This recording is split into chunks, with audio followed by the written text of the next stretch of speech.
Nous voulons te remercier, notre Père, pour ce temps qui nous a permis de nous approcher de toi, pour te louer, pour t'adorer, nous approcher de toi pour élever ton nom, nous approcher de toi, Seigneur, et t'exprimer nos sentiments, car tu es tout pour nous. Merci de nous avoir accueillis favorablement ta présence, car nous sommes, Seigneur, le troupeau de ton pâturage. Nous sommes le peuple élu, choisi, mis à part pour un sacerdoce éternel. C'est donc en tant que sacrificateur de par notre position en Christ que nous nous sommes tenus devant toi pour, Seigneur, te louer, te célébrer. Merci pour tout. Après ce temps de célébration, ce temps, Seigneur, où nous t'avons exprimé nos sentiments par des chants, par des cantiques, nous voulons maintenant nous asseoir très humblement, Seigneur, là devant ton trône, et te tendre une oreille attentive afin de recevoir de toi ce que tu as préparé pour nous. Parle-nous, fais-nous du bien, au nom de Jésus. Amen. Gloire au Seigneur. Est-ce qu'on peut acclamer le Seigneur?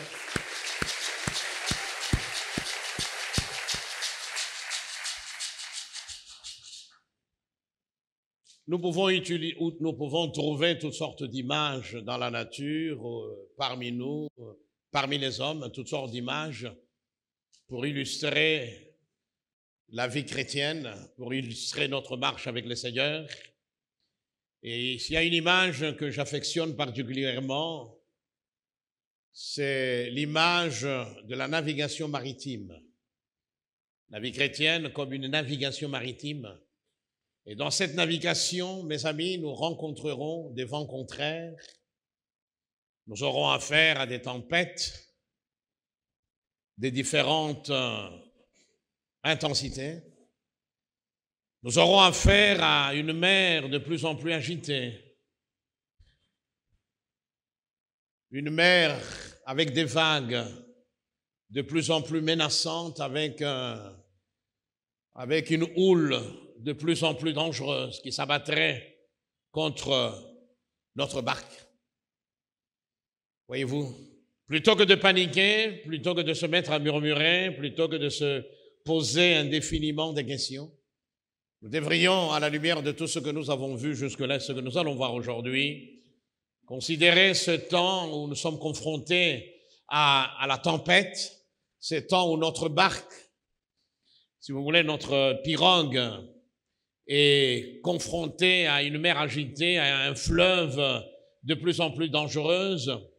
Nous devons donc considérer tout ce temps-là comme des opportunités d'expérimenter Dieu dans notre vie.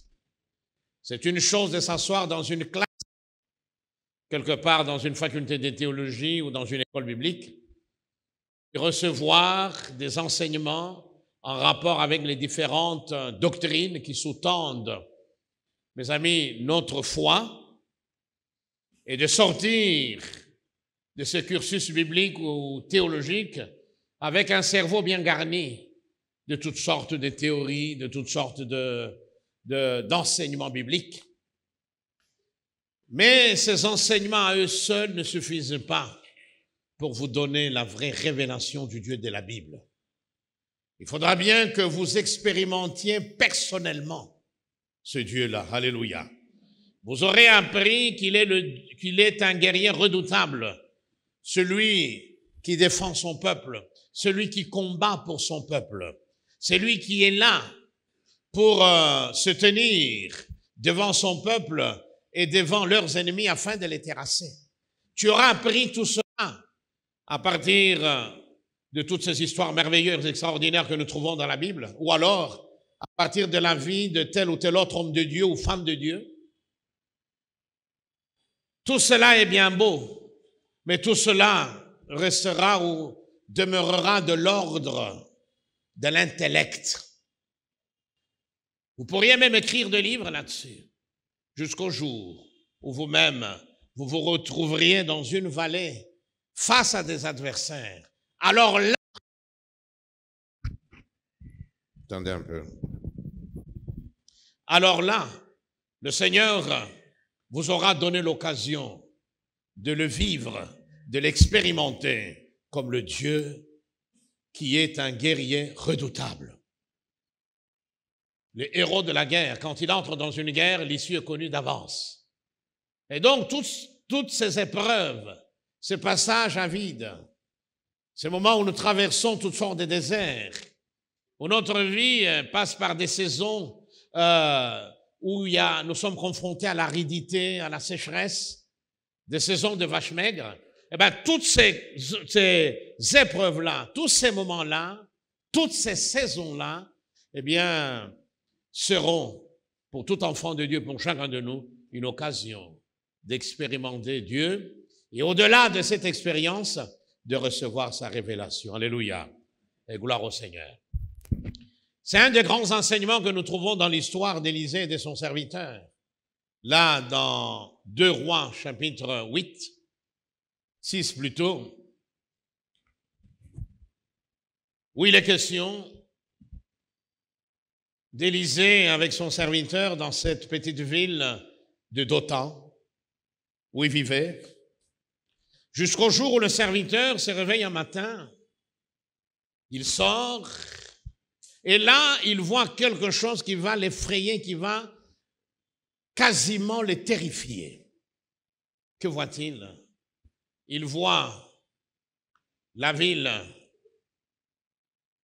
où ils étaient cernés, entourés par une armée puissante, composée de cavaliers, composée de soldats, des archers, des chevaux, des chars.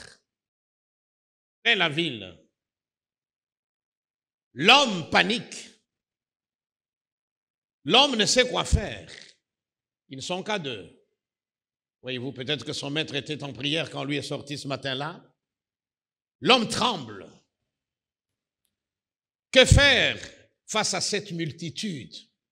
Que faire à ces grands obstacles? Comment surmonter cela? Comment nous lancer dans cette bataille qui est perdue d'avance, n'est-ce pas? Et c'est là que l'homme de Dieu, qui avait l'habitude d'expérimenter Dieu au quotidien, l'homme de Dieu, le prophète Élisée, qui connaissait qui était le Dieu au service duquel était son maître, c'est-à-dire le prophète Élie. Élisée qui connaissait qui était le Dieu qu'il avait appelé à marcher sur les traces d'Élie, qui fut son maître pendant quelques années. Voyez. Et celui-là, avec toute cette connaissance qu'il avait, qui n'était pas une connaissance acquise dans une école biblique, dans une institution religieuse, mais c'était une connaissance issue de son expérience avec Dieu. Alléluia. Il savait exactement qu'il n'était pas seul. Il savait exactement qu'avec son Dieu, peu importe le nombre d'adversaires qui se tiennent devant lui, avec Dieu, peu importe les armes que les adversaires ou l'adversaire ont pour l'attaquer, il savait qu'avec son Dieu, la victoire était plus que certaine. Alléluia. Il avait donc une confiance totale et entière dans le Dieu de la Bible. Alléluia. Et c'est là qu'il commence par le rassurer. C'est là qu'il lui dit, quand lui s'exprime, « Ah, mon Seigneur, comment ferons-nous » Voyez-vous, comment ferons-nous? Verset 15. Quoi faire? Tout est perdu. Tout est joué d'avance. Ah non. Avec le Dieu que nous prêchons à la borne depuis 40 ans, avec le Dieu au service duquel nous sommes, C'est Dieu que beaucoup d'entre nous ont rencontré un jour dans leur parcours ici-bas. Avec ce Dieu-là, eh bien, tout n'est jamais écrit d'avance. Par l'ennemi, évidemment. Mais avec lui, tout est possible. S'il permet que nous passions par des moments difficiles, c'est qu'il a quelque chose à nous révéler. Alléluia. C'est qu'il a quelque chose à nous communiquer. Il tient le monde entier dans sa main. Dieu ne se réveille pas le matin. Il ne dort d'ailleurs pas. Hein. Voyez-vous, il ne dépend pas des cycles à la fois de la lune et du soleil. Il ne se dit pas, tiens, c'est au mois de janvier maintenant. Ah, tiens, c'est le mois de mars. Ah, il est quelle heure? Ah, mais voilà, je vais préparer quelque chose. Dans quelques heures, le culte, les 3 cultes auront pris fin à la borne.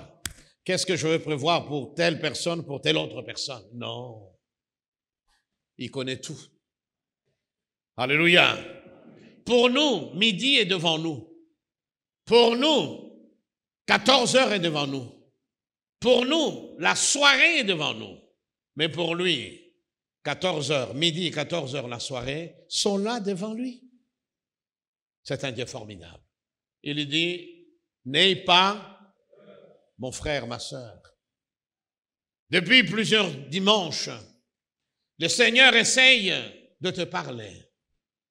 Il voudrait que tu quittes un peu cette vision que tu as qui t'amène à t'appuyer sur les hommes, à t'appuyer sur les structures sociales, à t'appuyer sur ce que les hommes ont fait et qui constitue une sorte de matelas pour toi, un matelas sécuritaire, qui constitue une sorte de rempart pour toi, une protection, et que tu places toute ta confiance, totalement, entièrement, sur lui et lui seul.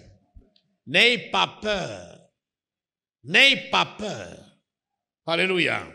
Ne crains point. Ne t'épouvante point. En tremblant comme une feuille morte. Et si d'ailleurs tu continues à trembler comme une feuille morte, vous connaissez tous le sort d'une feuille morte. Lorsqu'il y a un vent, la feuille commence par trembler, mais elle reste encore attachée à sa branche, hein, oui ou non? Mais plus le vent va souffler fort, plus son attachement va s'amenuiser. Et la feuille morte, hélas, va finir par... Et quand elle se détache de sa branche, eh bien, elle ne sait plus où aller. Ça ne dépend plus d'elle. Ça dépend du vent. Le vent va l'amener ici, et puis elle tombe, et puis de nouveau le vent se lève, va l'amener là-bas. Voyez-vous? Et c'est ce qui arrive, hélas, lorsque nous laissons la peur, nous laissons la crainte nous paralyser. C'est là qu'il lui dit, cette parole merveilleuse, ceux qui sont avec nous, ceux qui sont avec nous sont en plus grand nombre, sont plus nombreux que ceux qui sont avec eux. Ce que tu as vu, c'est une armée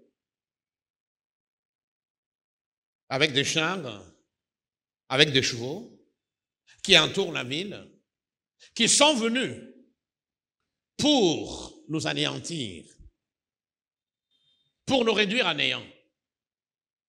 Car Élysée en lui seul représentait une menace pour l'armée syrienne. Oui, ils sont là, mais sache que ceux qui sont avec nous, c'est un pluriel, hein? Oui ou non? Ceux qui sont avec nous sont plus nombreux. Et le nombre est lié à la puissance que ceux qui sont avec eux. En fait, ce que tu vois là est une demi-réalité. Tu vois une partie seulement de la réalité. Au-delà il y a des réalités vivantes que tu ne peux pas voir. L'invisible.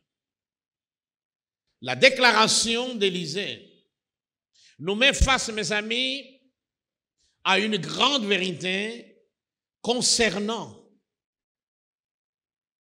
le monde dans lequel nous nous trouvons. Elle nous met face à une grande révélation. Laquelle? C'est que, mes amis, nous ne sommes pas seuls dans ce monde.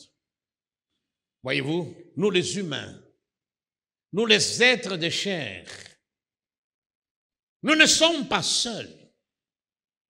Il y a autour de nous, au-delà de nous, il y a des réalités qui restent certes invisibles, mais qui cependant sont réelles. Voyez-vous, c'est le monde spirituel.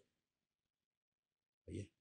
Ceux qui sont avec nous, il s'agit de l'armée du Seigneur, alléluia, est beaucoup plus nombreuse, plus puissante que ceux qui sont avec eux. Ne regarde pas avec tes deux yeux à ce que tu vois, mais au-delà de ce que tu vois, il y a quelque chose de merveilleux. Le monde physique que nous voyons n'est pas la seule réalité. Et nous, les êtres humains, les êtres humains, étant donné que nous sommes corps, esprit et âme, nous évoluons à la fois dans ce monde physique, dans ce monde tangible, dans ce monde palpable. Je vois ma sœur qui est là, je vois toutes ces belles filles, ces beaux garçons, je vous vois chacun de vous, je peux interagir avec vous, vous m'entendez? Voyez-vous, pour que nous puissions interagir les uns avec les autres, pour que nous puissions interagir avec le milieu dans lequel nous nous trouvons, Dieu nous a dotés des sens, n'est-ce pas? La vue, l'ouïe, le toucher, etc. L'odorat, tous ces sens-là nous permettent de communiquer, oui ou non? Voilà, ça c'est notre corps. Et ce corps est animé par la vie. Il y a notre âme. Mais il y a aussi une dimension spirituelle. De par cette dimension spirituelle, eh bien, nous sommes en contact avec le monde spirituel. Donc, ne vous étonnez pas. Ne vous étonnez pas si un jour vous tombez ou si vous connaissez des gens qui vous disent qu'ils entendent de voix. Qui vous disent qu'ils ont été visités par une créature bizarroïde et qui a disparu. Il y a donc une influence du monde spirituel sur le monde physique. Ça, nous devons le savoir. Il y a des problèmes auxquels nous sommes confrontés. Certes, quand vous regardez ces problèmes, vous voyez qu'il y a des hommes qui les ont occasionnés, oui ou non? Mais au-delà de ces hommes, il y a ces puissances spirituelles qui sont là, qui influencent le monde, qui maintiennent le monde sur le chemin de la rébellion ouverte contre le Créateur. Voyez-vous? Le péché tel que vous le voyez n'est pas simplement le résultat du fait que l'homme étant marqué, oblitéré par le péché, alors il vole, il fait ceci. Oui, il y a en nous cette propension au mal. Il y a en nous cette nature pécheresse que nous héritons, hélas, d'Adam. Nous sommes conçus dans le péché. Voyez-vous, tous sont péchés, nous dit la Bible. Nous sommes conçus dans le péché. Nous naissons dans le péché et nous marchons dans le péché. Et à cause du péché, le monde spirituel, sous la domination de Satan, a une emprise sur nous. Ça, vous devez le savoir. Voyez. pouvez avoir quelqu'un qui vous veut à mort, enfin qui vous hait à mort. Voyez-vous, vous ne comprenez pas pourquoi. Il a de la haine pour vous, non pas parce que vous êtes Mouyaka et que lui est Téké. Il y a au-delà de ce problème tribal, ethnique, que nous devons combattre absolument. Voyez-vous, il y a l'influence de l'ennemi. Lisez la Bible. Laissez la Bible façonner votre vision du monde. Laissez-vous porter par la parole de Dieu et vous comprendrez qu'il y a des réalités autour de nous qui cherchent notre destruction. Voyez. Le monde entier, nous dit la Bible, le monde entier, du nord au sud, de l'est à l'ouest, les États-Unis, la Chine, le monde entier, nous dit la Bible, est sous l'influence, sous l'autorité du diable, comme je le soulignais la fois dernière et encore le vendredi. Venez le vendredi, on a commencé quelques exhortations qui sont une bénédiction pour moi et pour tous ceux qui viennent. Le monde entier est sous l'autorité du diable. Et donc, ne vous étonnez pas que les nations se dressent les unes contre les autres. Ne vous étonnez pas de voir cette cupidité, cette convoitise, cet esprit qui amène certains à vouloir s'accaparer de toutes les richesses du monde au détriment des autres, alors qu'ils savent très bien qu'un jour, ils ont tout derrière eux. Le monde est sous l'influence. Et d'ailleurs, je vous l'ai déjà dit, le terme grec utilisé, le monde entier est sous le malin, le diable, sous son influence, sous son autorité. C'est le verbe gésir, qui veut dire être couché. Siji, vous avez déjà vu cette expression à l'époque, hein? Ici couché, dans le sens de quelqu'un est mort. Voilà l'image du monde. C'est un vaste cimetière, le monde. C'est une vaste nécropole où n'avait que des oiseaux de proie, des vautours, des charognards. Voyez-vous? Car c'est ça. Tout ça à cause de quoi? À cause du péché. À cause de la présence de puissance démoniaque. À cause de ce que Élisée qualifie de ceux qui sont avec les Syriens. Voyez. Mais grâce soit rendue à Dieu de ce qu'un jour le ciel s'est ouvert. La vie est descendue sur terre au milieu de cette nécropole, de cette vaste nécropole. Un jour, la vie a jailli en prenant le corps d'un homme, puisqu'il fallait détruire le péché dans ce corps. Jésus est venu. Il a donné sa vie. Il est mort à la croix. Par sa mort et sa résurrection, il a ôté l'autorité que l'homme avait cédée au diable. C'est depuis, hein? Voilà pourquoi le diable nous domine. Ce n'est pas Dieu qui a donné au diable l'autorité de dominer la race humaine, lui qui est amour, non. C'est malheureusement nos ancêtres. Et nous sommes comme des victimes collatérales et consentantes. Et aujourd'hui, nous le payons très cher. Voyez? Jésus est mort. Jésus a remporté la victoire. Et il met à notre disposition sa victoire. Et donc, ce monde existe. C'est pourquoi il y en a. Le diable a inspiré toutes sortes de pratiques, comme la nécromancie. Cette pratique abominable, horrible, condamnée par la parole de Dieu qui consiste à consulter les morts. Vous avez déjà entendu cela, non? On va voir des féticheurs, des sorciers, des gens qui prétendent avoir le pouvoir de faire revenir un mort et le mettre en contact avec le vivant. Ça, c'est la ruse du diable. Derrière cette pratique, eh bien, ce sont les démons. Car il est réservé aux hommes de mourir une seule fois. Personne ne peut quitter le séjour des morts et revenir sur cette terre et entrer en contact avec vous, vous poursuivre et essayer de vous égorger. Non! C'est le diable qui vous donne ses rêves. Le diable qui veut vous maintenir dans cet esclavage, dans cette ignorance, pour continuer à vous accabler, pour continuer à vous attaquer, pour continuer à vous écraser. La vérité, c'est que votre oncle qui fut un grand sorcier,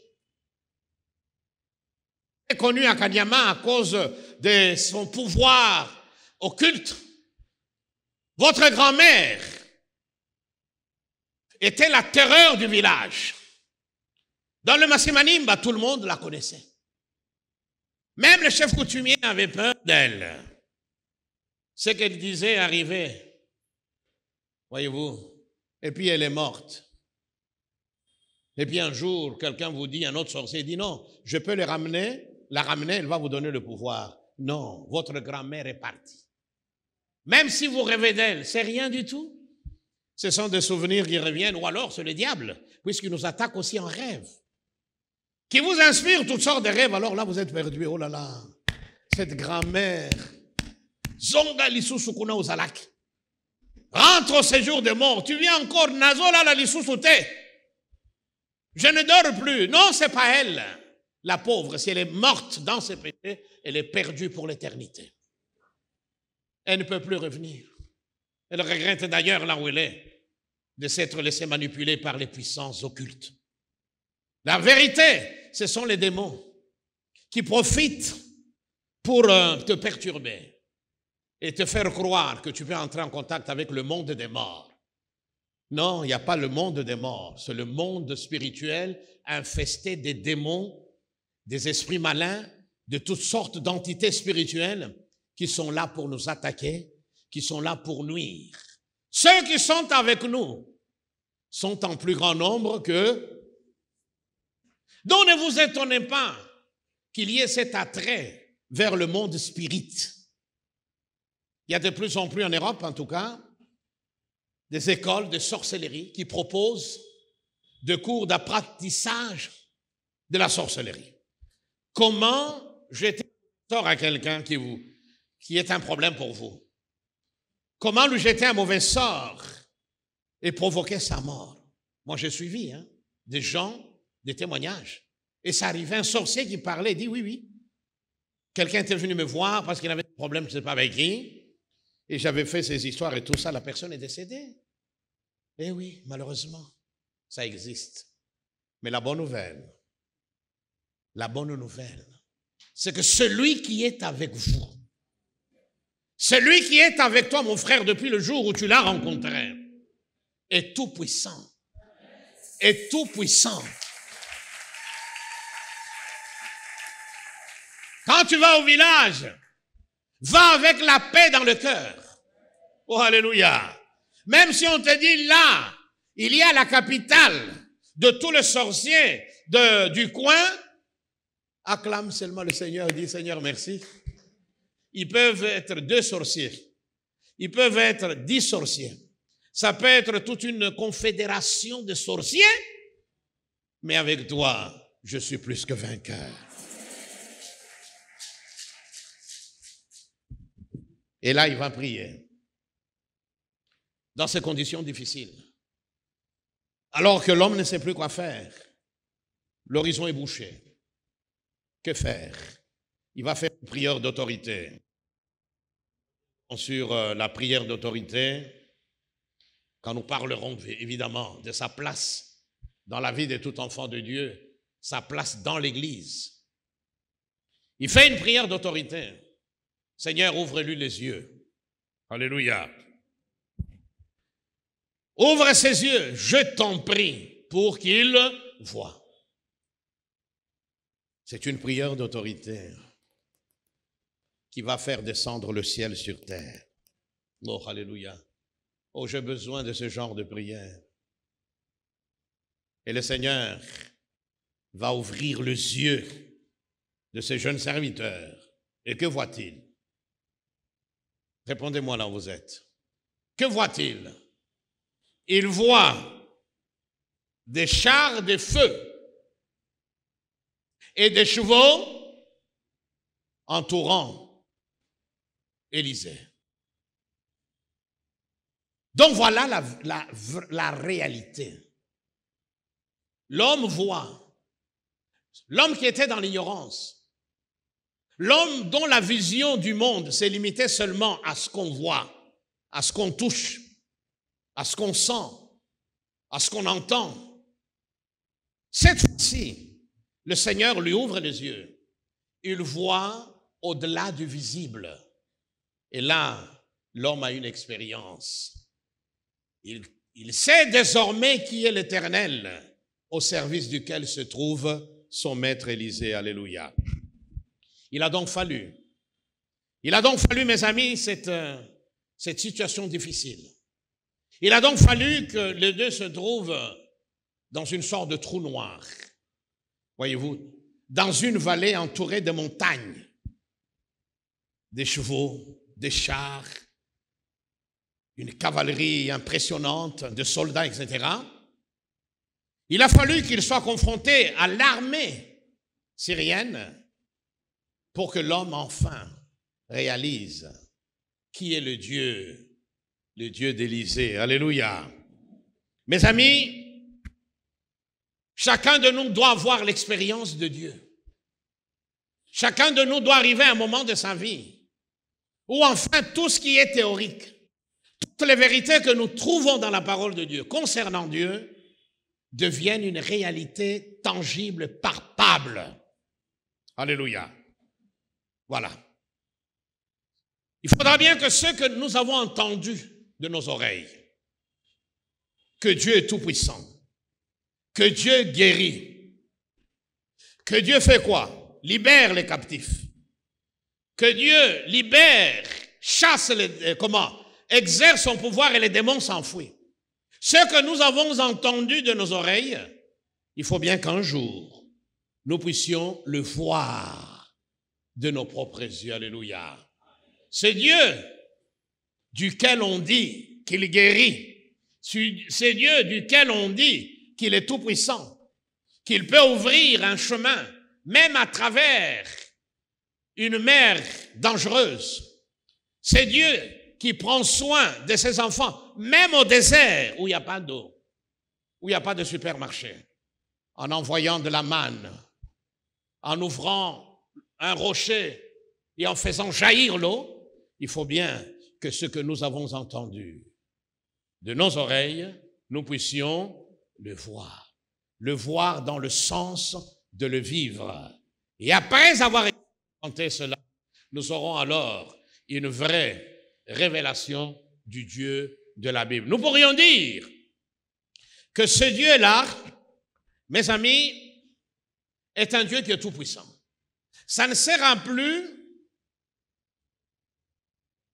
des choses vécues par procuration. Tel frère a vécu cela. Oh, son témoignage m'a touché. Ah, je commence à proclamer cela partout. Vous savez, mon Dieu tout-puissant, il avait guéri tel frère. Mon Dieu tout-puissant, il avait guéri telle sœur. Mon Dieu tout-puissant, il avait visité, etc. C'est bien. Et tu prêches, tu encourages les gens, c'est parfait. Mais il faudra bien que ce que tu dis au propos de Dieu, de ce que Dieu a fait dans la vie des autres et à travers la vie des autres, il faut bien que toi, tu l'expérimentes. Alléluia. Nous pouvons acclamer son nom.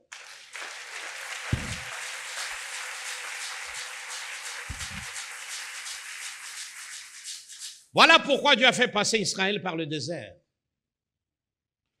Il y avait un chemin le plus court, comme nous l'avons lu. En quittant l'Égypte et en prenant le couloir qu'on appelle aujourd'hui le couloir de Philadelphie, donc entre la bande de Gaza et l'Égypte, la frontière avec Israël, il n'y a aucun obstacle naturel. Il n'y a pas de montagne, il n'y a pas de fleuve, il n'y a rien. Voilà. Vous entrez dans la bande de Gaza, vous entrez en Israël, comme ça. Et toi, quoi, tiens, je suis en Israël. Oh, ben tiens, je suis en Égypte. Ça existe encore aujourd'hui. Mais Dieu ne l'a pas amené là. Au contraire, Dieu l'a amené, a conduit son vers plusieurs détours, n'est-ce pas? Plusieurs détours. Pour eux, ces détours étaient imprévus. Mais rappelez-vous du message que j'ai prêché il y a des années. Imprévu pour eux, mais prévu par Dieu. Là où tu es, sache que Dieu avait tout prévu. Il ne faut pas dire que c'est par hasard. Il ne faut pas dire que le diable était tellement puissant qu'il t'a amené dans cette caverne où tu ne vois plus rien. Non. Si vraiment tu es avec lui, si tu restes attaché à lui et que c'est lui qui te conduit, sache que tu es là où il te veut, exactement là où il te veut. Et au temps où il veut. Oh, alléluia. Voilà. Alors ne cherche pas à donner des leçons au Seigneur. Parce qu'en pensant que il aurait pu me faire passer par là. C'est le chemin le plus court. Ou alors par ici. Ici, il n'y a rien. Certes, il y a quelques monticules, mais je n'aurais pas eu de la peine à les escalader. Mais là, il me conduit tout droit. Et tout droit, c'est le Kilimandjaro. Comment, alors que je suis épuisé par la vie? Je n'ai pas mangé, je mange péniblement. Comment voulez-vous que j'amorce l'escalade de cette montagne si haute, le Kilimandjaro? Vous connaissez ça? Il faut connaître la géographie de notre continent. Vous connaissez le Mont Blanc et tout ça? Ah, il faut connaître aussi Kilimandjaro. Et les Virunga. Ah, voilà. Très bien. Pas seulement connaître ce qu'il y a là-bas. Et tu te dis, tu es au pied de la montagne, comment vais-je l'escalader? Et tu commences à dire, mais cette montagne, elle ne part pas du Mozambique jusqu'à Djibouti. Donc elle occupe un espace. Mais Seigneur, tu aurais pu m'éviter cette montagne, m'amener par d'autres chemins, quitte à arriver à la mer et puis à reprendre le chemin, la route. Non. Il sait pourquoi il t'a conduit là-bas. Qui es-tu, grande montagne? Alléluia. Elle est grande pour toi. Mais pour Dieu, ce n'est qu'une taupinière. Vous connaissez les ratopes, hein, qui creusent la terre, hein, et il y a des petites monticules comme ça. Hein. Pour Dieu, c'est comme une taupinière. Tu peux l'écraser, tu peux faire ça, hein, et tu passes. D'où la nécessité d'avoir une vision qui va au-delà du visible. Ceux qui sont avec nous sont plus nombreux que ceux qui sont avec eux. Alléluia. Gloire au Seigneur. Donc, ils sont passés par le désert. Et à chaque fois, dans le désert, ils vont expérimenter différentes choses. Dieu va pourvoir à leurs besoins. Eux qui connaissaient la révélation que Abraham avait reçue sur le mont Morija, que Dieu est celui qui voit et qui pourvoit, Adonai Jireh ou Adonai Ireh, n'est-ce pas? Vous vous rappelez de ça, hein? Abraham avait reçu cette vision. Eux, c'était ses descendants, oui ou non? Ils pouvaient se dire, ah oui, le Dieu de notre Père, il est qui? Il est celui qui voit et pourvoit. Ils auraient même pu faire toute une dissertation là-dessus, même conduire une thèse de doctorat là-dessus. Vous voyez? C'est bien, mais il fallait un jour qu'eux-mêmes vivent le fait que Dieu est celui qui voit nos besoins et puis qui ensuite pourvoit à ces besoins-là. Alléluia! Voilà pourquoi ils sont passés par le désert. Mon frère et ma sœur, tu dois passer par là. Tu dois passer par là. Le désert, c'est un lieu. Cette situation difficile est une occasion. Ce temps que tu passes est un temps particulier, une opportunité d'expérimenter Dieu dans ta vie. Alléluia. Expérimenter sa grandeur, sa toute-puissance, afin que quand tu parleras de l'omnipotence de Dieu, de la toute-puissance de Dieu, que tu puisses avoir un témoignage, ton propre témoignage. Alléluia. Pour appuyer ce que tu auras dit ou ce que tu diras. Mais il ne faut pas que cela soit seulement de la théorie. Et beaucoup n'ont que de la théorie. Ils connaissent toute la Bible théoriquement. Ils peuvent vous donner tous les titres de Dieu en hébreu. Adonai Nissi. El Olam. Adonai, comment? Shalom. Et quoi encore? Dites. Il y avait Shalom. Il y en a plein. Adonai Rapha.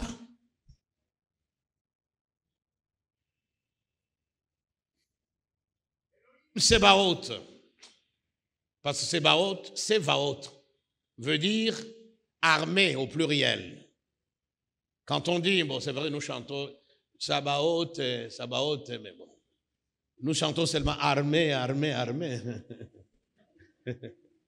Ce n'est pas le nom de Dieu. Sébaoth veut dire armée. Il faut ajouter le nom de Dieu. Ou alors nous lançons le Seigneur Sébaoth. Et puis alors nous nous retrouvons Sabaoth. Oui, il est Elohim Sébaoth. Il est Adonai Sébaoth, le Seigneur des armées. Alléluia. Mais il faudra bien que cela soit vécu dans ta vie. Il y en a qui connaissent tout ça, qui ont fait l'hébreu, qui ont étudié l'araméen, qui ont fait le grec, et qui se retrouvent aujourd'hui avec des cerveaux à plusieurs étages. Et qui, quelquefois, ces cerveaux-là, eh bien, deviennent un problème pour eux. Parce qu'ils sont désormais imbus d'eux-mêmes. D'ailleurs, il y en a qui me suivent là à la télé. Je sais. On dit, mais la manière dont le texte grec, l'araméen, c'est ceci, puisque la syntaxe araméenne. Oui, c'est bien après. Tu es toujours devant ton salon. Tu passes tout ton temps à critiquer. Voyez-vous? Tu connais ces choses. Ces choses constituent une sorte d'armoire à plusieurs tiroirs dans ta tête. À chaque fois, tu as besoin de... Ah, tu tires tel tiroir. Tu prends la connaissance, tu l'admires. Hein? Ah, et puis tu remets. Ça, c'est rien. J'ai une bonne nouvelle pour toi. C'est que tu n'es pas le seul à avoir une tête aussi garnie. Le diable en a plus que toi. C'est d'ailleurs lui qui te maintient dans cet état pour que tu demeures orgueilleux. Que tu penses que les autres sont des ignares. Ce sont des incultes. Et que toi, tu es arrivé au summum du savoir. Voyez? Tu as la connaissance infuse. Tu suis nos prédications toujours pour voir là où le pasteur n'a pas très bien interprété. N'est-ce pas? Aujourd'hui, répands-toi là où tu es.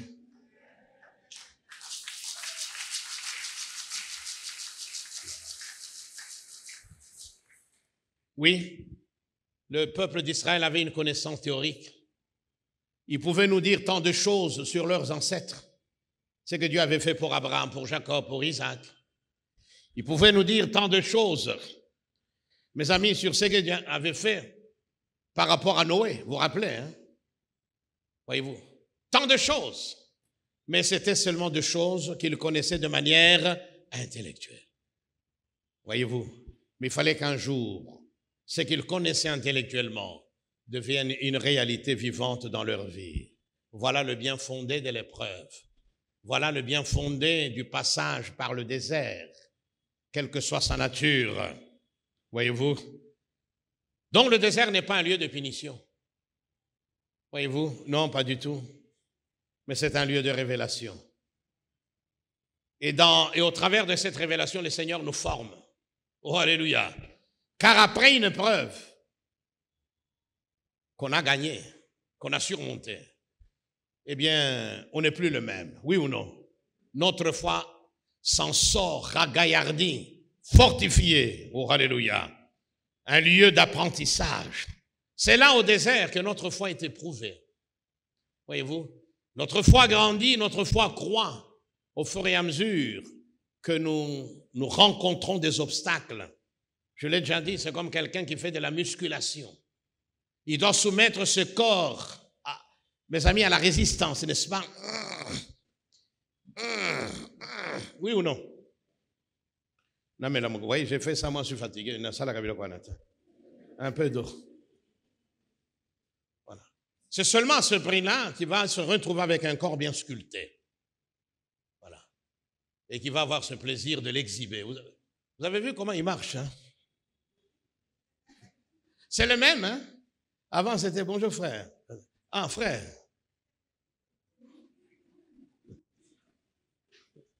Ah oui. Merci.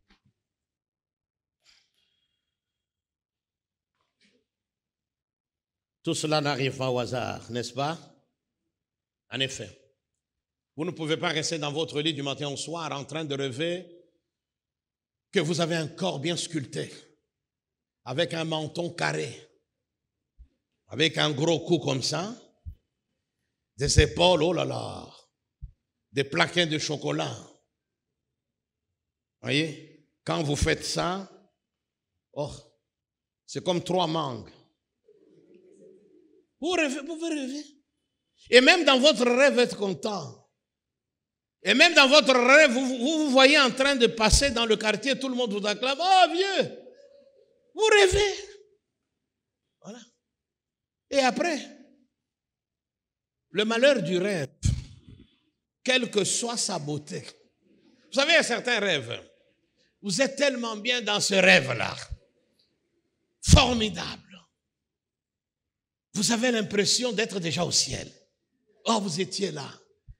Tout le monde vous appelait chef. Avec des chauffeurs. Vous êtes vu, vous sortez, on vous ouvre la portière. Hé, maman, bienvenue. Vous rêvez tout ça.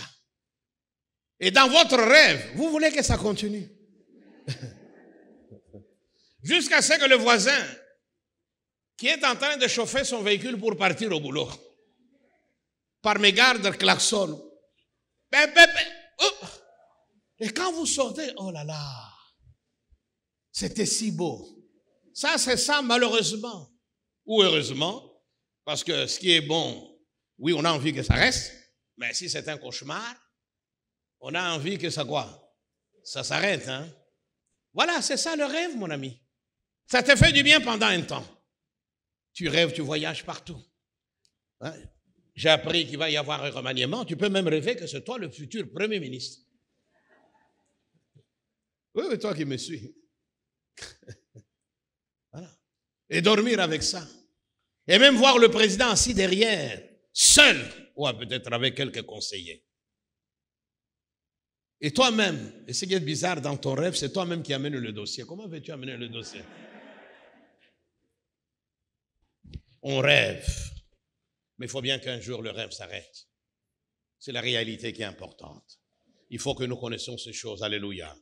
Il faut que tout ce que nous connaissions concernant l'histoire d'Israël, concernant l'histoire des patriarches, nos patriarches dans la foi, concernant les héros de la foi, tout ce que nous connaissons concernant les premiers disciples du Christ, concernant les chrétiens du livre des Actes des Apôtres, tout ce que nous connaissons concernant toutes ces personnes qui ont apporté le réveil sur cette terre, concernant Renard Bonquet, concernant Jacques Verneau, tout ce que nous connaissons concernant tel serviteur de Dieu, tout ça, il faut bien que cela devienne une réalité pour nous.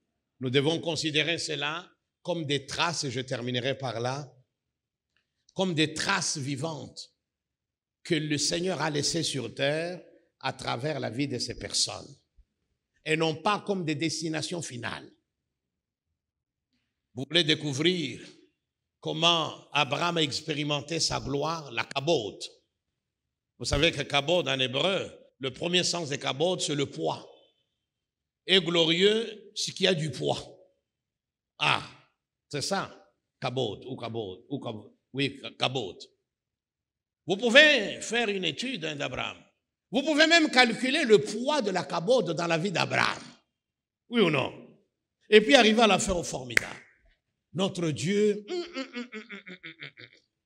j'ai essayé de comprendre la puissance de la gloire de Dieu dans la vie d'Abraham. C'est terrible. Amen, amen. Mais après, est-ce que vous avez gagné quelque chose? Si ce n'est qu'intellectuellement. ce qu'Abraham a vécu, ce que Moïse a vécu, ce que David a vécu, ce que Samuel a vécu, ce que tous ces héros de la foi ont vécu, ce que nos pères dans la foi ont vécu, sont des traces qui montrent la piste qui conduit à Dieu et non pas de point de destination. Nous cherchons Dieu à travers les traces qu'il a laissées. Abraham l'a saisi à Morija. Mais je ne dois pas m'arrêter à Morija. Vous pouvez aller dans toutes ces régions et voir la montagne de Morija et faire de ces sites un site de pèlerinage, comme dans certaines religions. Hein? Ou alors, ça a été la tombe du Seigneur. J'ai visité ça à quelques reprises en Jérusalem. Il y a même 2 lieux. Les gens se battent. Eh oui, il y a 2 lieux. Il y a un lieu qui est un peu excentré, et c'est vrai, ce lieu-là, il y a un jardin, là aussi, il y a une sorte de caveau, de grotte, on dit c'est là, et au loin, on peut voir ce rocher avec la forme d'un crâne, Golgotha, en araméen. Vous voyez? On peut voir tout ça. D'autres vous disent, c'est de l'autre côté, c'est un peu plus vers le centre de Jérusalem, et les gens font de tout. Mais oui, ça fait toujours plaisir. Mais ce ne sont pas des lieux que je dois vénérer. Vous m'entendez? Voilà.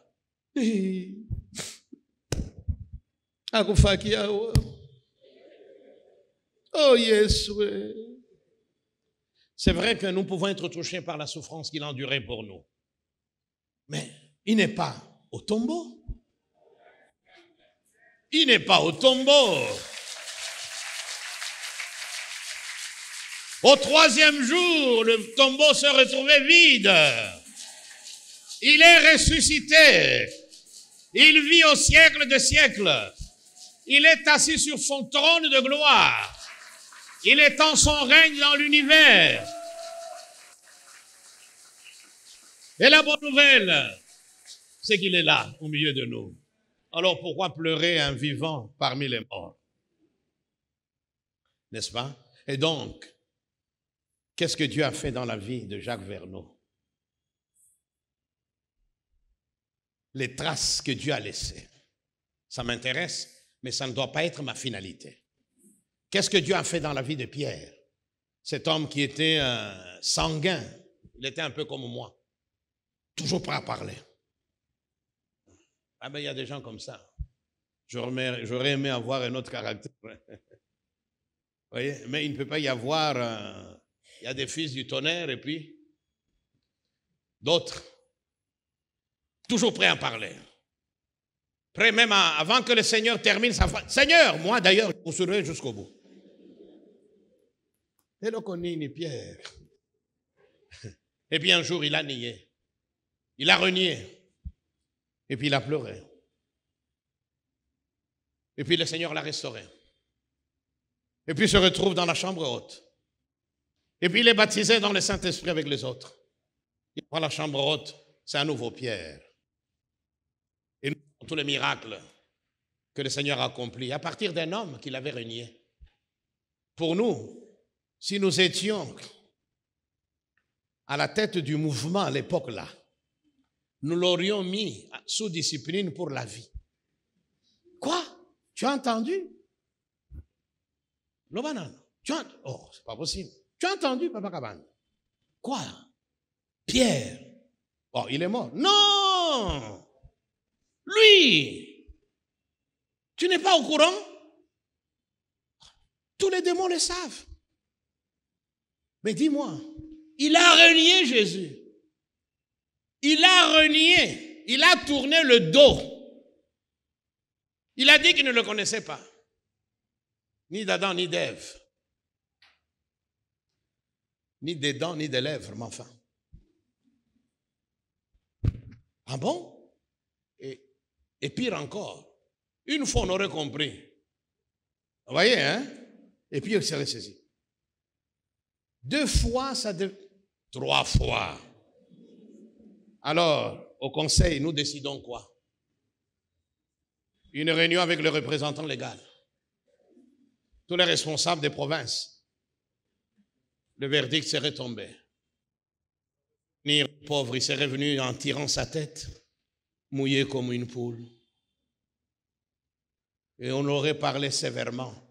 Et dans la plupart des cas, parce que nous aurions envié sa place. Comme il était parmi les trois. Nous, on aurait aimé être là. Maintenant qu'il est disqualifié, qu'est-ce qu'il faut faire? Moi, je vais prendre sa place. Et donc, je ne le convoque pas pour dire, non, frère, tu as mal fait. Je lui dis ça, en même temps, je voudrais influer sur les autres. Bon, comme nous sommes là, enfin, la personne indiquée, comme vous le savez, bon, je ne dis rien.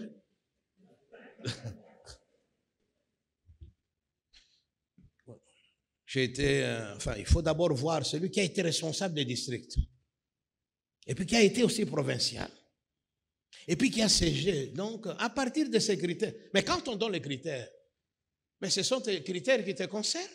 Dis simplement que voilà, moi j'aimerais prendre sa place. Mais le Seigneur n'agit pas comme un homme. Il use de patience. Il a récupéré. Et après la Pentecôte, c'est notre Pierre restauré. Le passé était passé.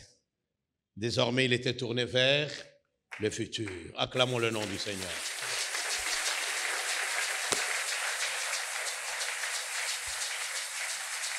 Nous inclinons nos têtes dans la prière.